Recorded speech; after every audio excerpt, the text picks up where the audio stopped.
Ayan, so welcome back dito sa De Enrica YouTube channel. Well, good vibes po tayo, no? Ang tanging good vibes na lang po sa ating bansa ay yung paglabas ni Jose Marichan. Ayan. Dahil alam nyo naman po na nag-celebrate tayo ng mas maaga, no, sa buong mundo. September pa lang, nagpapatugtog na tayo, no, ng mga Jose Marichan, no? Music.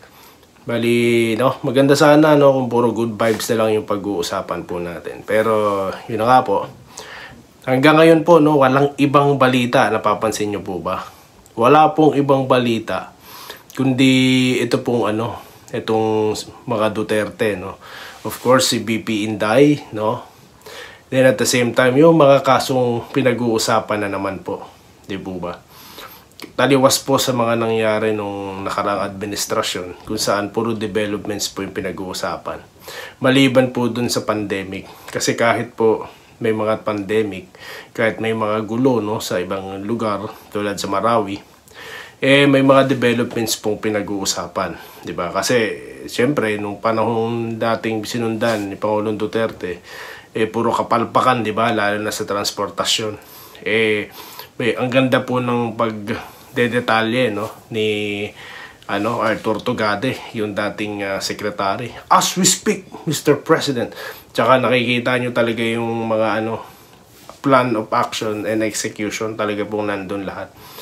Ito pong nakaupo ngayon, puro ngis-ngis lang napapansin ko no? Tsaka na po bang update sa mga trends natin? Kasi hindi na po rin tinututukan ng media Parang dati po kasi nakapokus ang media sa talagang problema ng bayan Ngayon po parang ang focus ng media, no, against Duterte na, no. Napapansin ko lang naman, no. Napapansin ko lang naman. Tulad ni Karen Davila, 'di ba? Nung nag-report siya, 'di ba? Pinansin na po natin nakarang yung hearing nga po, 'di ba? Then at the same time, ito namang si Noli De Castro na talagang gigil na gigil dun sa abogado ni Tila, gigil na gigil kaya tornitor yun, no? At nagmamagaling pa siya, kala mo abogado din. Yung kausap niya din po ng di ba?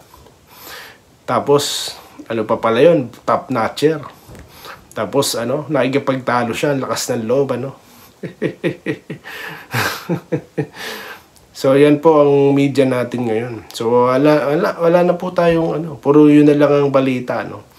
Kaya nga po yung developments, yun po sana talaga yung hinahanap-hanap natin. Tapos ngayon, ito na naman yung pagbangga po, no, ng China, barko ng China sa barko natin. Kita nyo naman, kahit na gaano kalaki yung barko natin, babanggain pa rin ng China, mas maliit sila no, or sa angulo ng camera.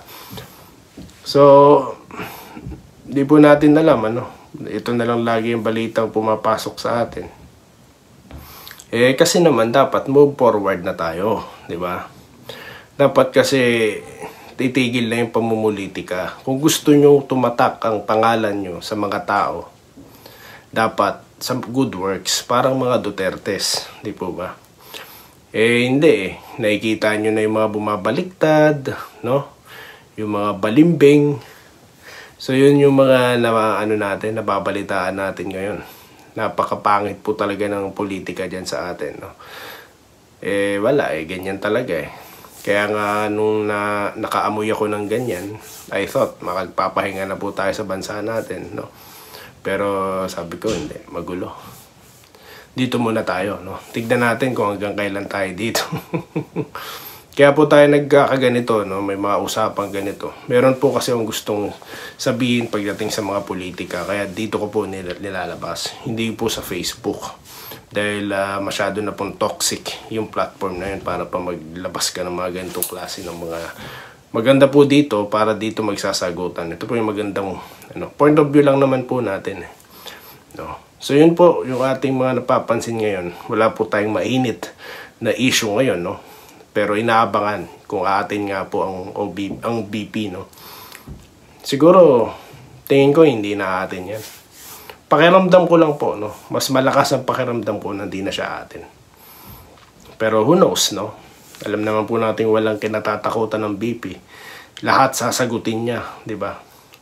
Yun nga lang, nakakalungkot, di siya binibigyan ng respeto, no. dyan sa House of Representatives, meron pala diyang tradisyon kung saan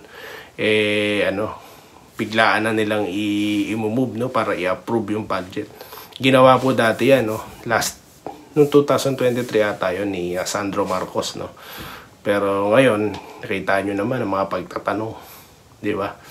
Kung paano magsalita, yung demeanor ng mga congressman, the way they talk sa second highest official of our land. Pinakamaraming mandato sa lahat sa inyo, no.